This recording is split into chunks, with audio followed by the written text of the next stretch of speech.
I'm an immigrant.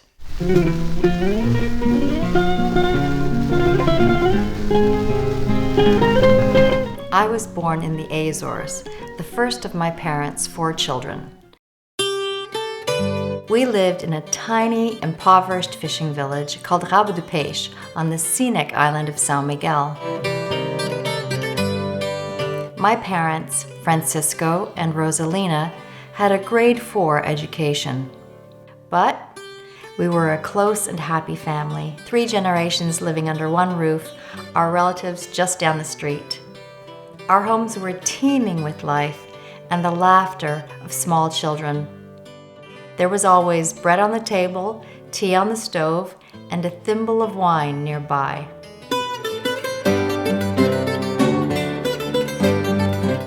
From the bedroom window of her childhood home, my mother could see the tiny fishing boats at port and the ocean as far as the eye could see.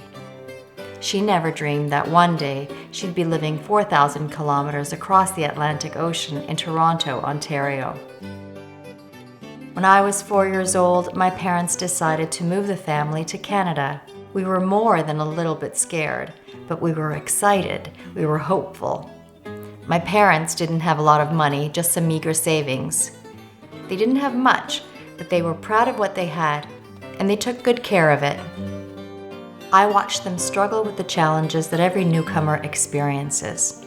They couldn't speak a word of English when they arrived.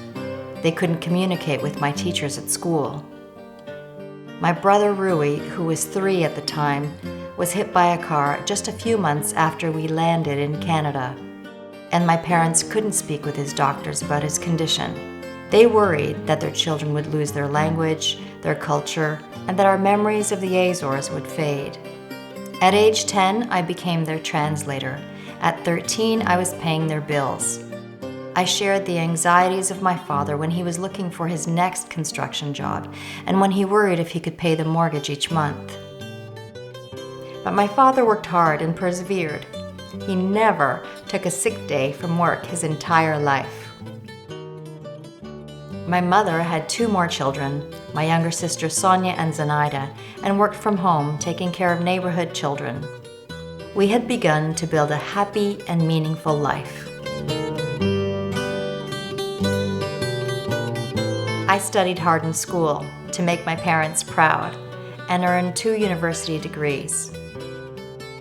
I got married and had 5 healthy and beautiful children.